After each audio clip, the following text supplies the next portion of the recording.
लिखा है।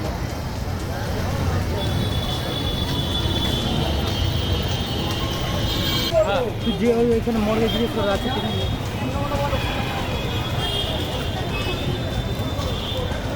বাজে 9:35 আমরা ট্রেনটা ধরবো বলে সিঁড়ি দিয়ে নেমে নিচের যে লিফট জায়গাটা আছে আমি সেই সময় দৌড়াচ্ছিলাম ট্রেন ধরবো। তো সেই সময় আমি লিফটটাকে অ্যাভেল করার জন্য ডান দিকে তাকিয়ে দেখি বিশ্বজিৎ পাকরাশি, যে আমার কলিগ WBSETCL অ্যাসিস্ট্যান্ট ইঞ্জিনিয়ার, সে ওখানে দেখলাম পড়ে রয়েছে। 2-4 জন যারা যাত্রী এবং এক দুজন মেট্রো সিকিউরিটি তারা তাকে অ্যাটেন্ড করছে। আমি দেখেই সঙ্গে সঙ্গে ছিটকে গিয়ে বললাম যে কি হয়েছে। তো দেখে মনে হলো যে তার একটা সিভিয়ার কোনো কিছু ঘটনা ঘটে গেছে, কারণ সে তখন সেন্সলেস, কোনো আওয়াজ নেই, জিভটা বেরিয়ে গিয়ে দাঁতের সাথে লেগে গেছে, যেটা সিমটম অফ হার্ট অ্যাটাক। তো আমি চেঁচামেচি করলাম যে কেউ মেডিকেল প্র্যাকটিশনার আছে কি না, কেউ অ্যাটেন্ড আছে কি না। তো দেখলাম কেউ নেই, সবাই মুখ চাওয়াচাই করছে, জল দেওয়া ছাড়া আর কোনো কাজ নেই। তো আমার চেঁচামেচিতে বোধহয় একজন মহিলা এলেন, এসে জানা নেই, উনি ছিলেন 1-1.5 মিনিট, তারপর তিনি হাওয়া হয়ে গেলেন।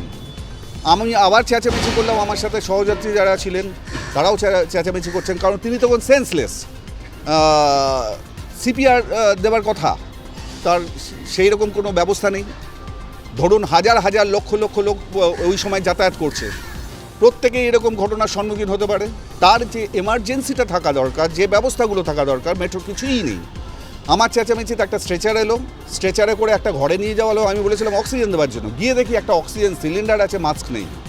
সবাই মুখ চাওয়াচাই, কোথায় মাস্ক কোথায় মাস্ক, সেটাও পড়ে রইলো 15 মিনিট ওইখানে পড়ে রইলো ওই ঘরটার মধ্যে।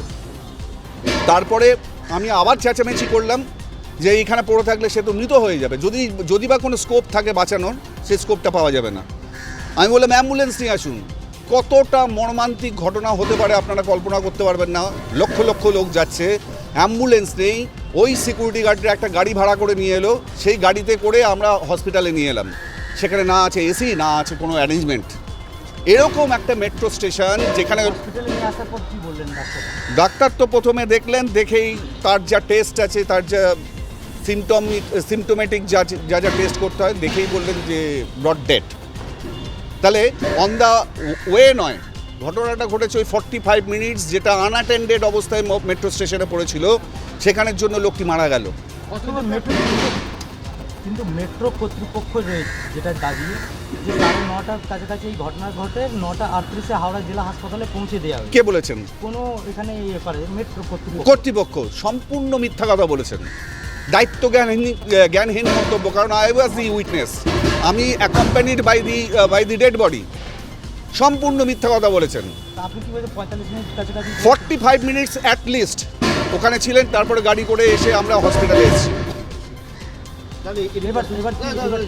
এবার কি চাইছেন আপনারা? আমরা চাইছি যে মেট্রো কর্তৃপক্ষ, যেখানে কোটি কোটি টাকা রোজগার করছে, যেখানে লক্ষ লক্ষ লক্ষ লক্ষ লক্ষ মানুষ ওখান থেকে যাতায়াত করছে, এ ধরনের ঘটনা যে কোনো সময় ঘটতে পারে, যে কোনো প্যাসেঞ্জারের ক্ষেত্রে ঘটতে পারে। সুতরাং তার যে অ্যারেঞ্জমেন্ট থাকা দরকার, মিনিমাম মেডিকেল ফেসিলিটিস থাকা দরকার, অ্যাটেন্ডেন্ট থাকা দরকার, চটজলদি যাতে ব্যবস্থা নেওয়া যায়, তার জন্য মানসিক যে জায়গাটা থাকা দরকার।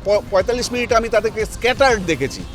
কোনো রকম পাশাপাশি মেট্রো কর্তৃপক্ষকে জিজ্ঞেস করা হলে বলেন যে সেখানে ফার্স্ট এড রয়েছে, কিন্তু আপনি অভিযোগ করছেন যে অভিযোগ নয়, এটা অভিযোগ নয়, এটা সম্পূর্ণ আমার নিজের চোখে দেখা, আজকে ফেস করা। আমার একজন কলিগ আমার চোখের সামনে মৃত হলেন 45 মিনিট আনঅ্যাটেন্ডেড অবস্থায়। এর দায়িত্ব কে নেবে? কি মনে করছেন যে ওইখানে যদি অক্সিজেন পেতেন? হ্যাঁ, বাঁচতেও পারতেন। তার যদি সিপিআর দেওয়া হতো, সেই সময় বেঁচেও যেতে পারতেন। এই চান্সটা, এই যে চান্সটা ছিল, ক্রুশিয়াল স্টেজে যে চান্সটা ছিল, সেটা মেট্রো কর্তৃপক্ষের অবহেলায়, অপদার্থতায় এই ঘটনাটা ঘটেছে। কোথায় যাচ্ছিলেন? অফিস যাচ্ছিলেন। তিনি হচ্ছেন ত্রিবেণী থেকে মেট্রো ধরেন, মানে ত্রিবেণী থেকে হাওড়া নামেন, হাওড়া থেকে এসে মেট্রো ধরেন, মেট্রো এসে করুণাময়ী, ওনার অফিস হচ্ছে বিদ্যুৎ ভবন। উনি ত্রিবেণীর বাসিন্দা। ওনার বিশ্বজিৎ পাকরাশি, উনি assistant engineer WBSETCL EMD cell, আমাদের যে WBSETCL বিদ্যুৎ ভবনে EMD সেল আছে, সেই সেলে কর্মরত। এখানে তার কলিগরা রয়েছে। প্ল্যাটফর্ম তো নয়, লিফটের সামনে ওটা, মেট্রোর লিফটের সামনে, যেখানে আমিও আমারও বাড়ির লোকজনকে খবর দিয়েছেন? খবর দেওয়া হয়েছে, তারা আসছেন। আমরা বলতে পারিনি তিনি মৃত, আমরা সবাই কলিগরা এসে উপস্থিত হয়েছি, মানে আমি সেখানে একা ছিলাম, বাদবাকিরা এসছেন পরবর্তী সময়ে, তারা সমস্ত অফিস টফিস বন্ধ করে এখানে চলে এসছেন। কিন্তু মেট্রো কর্তৃপক্ষের এখনও পর্যন্ত দেখুন, কিছুদিন আগেই দক্ষিণেশ্বর স্টেশনে কুপিয়ে খুন করে দেওয়া হলো একটা ছাত্রকে, তারপরে মেট্রো এই অবস্থা। তাহলে কেউ যে সিনসিয়ারিটিটা ওই ঘটনাটার পরিপ্রেক্ষিতে হওয়া উচিত ছিল, অ্যালার্মিং সিচুয়েশন ছিল, মেট্রো কর্তৃপক্ষ কতটা অপদার্থ, কতটা মানে যাকে বলবো অযোগ্য, এর থেকে অ্যারেঞ্জমেন্টটা পর্যন্ত নেই। আমার নাম সঞ্জয় চক্রবর্তী, আমি ঘটনাটা অ্যাকচুয়ালি সঞ্জয় দা ছিলেন, উনি সমস্ত অবজার্ভ করেছেন, ব্যাপারটা দেখেছেন, ওনার মতো উনি বললেন, ব্যাপারটা সেটাই ঠিকঠাক, কিন্তু এটা এইভাবে চলতে পারে না। সাধারণ পাবলিক যদি এইভাবে হ্যারাস হয়, একটা মিনিমাম ফার্স্ট এড যদি না পায় এরকম একটা জায়গাতে, এত বড় একটা রেলের কর্তৃপক্ষ, তাহলে সাধারণ জায়গাতে সাধারণ পাবলিক তো এত সাফার হবে, কিভাবে সেটা সম্ভব? একটা মারা গেল, একটা একদম একটা ইয়াং ছেলে এইভাবে হঠাৎ মারা গেল, এটাকে মেনে নেওয়া যায় না। আমাকেও চিন্তা ভাবনা করতে হবে যে এটা উপযুক্ত ব্যবস্থা নেওয়া উচিত রেল কর্তৃপক্ষের কাছে। এটা এই যে আমাদের যে এই বলাটা, এটা যেন তার কান পর্যন্ত পৌঁছয়, কমসে কম এটাকে অ্যালার্ট হওয়া উচিত। এরকম সাফারের জন্য সামনের দিন আর কেউ না হয়, আমাদের তো কর্তব্য এইটুকুনি। আমার নাম রাজেশ চক্রবর্তী।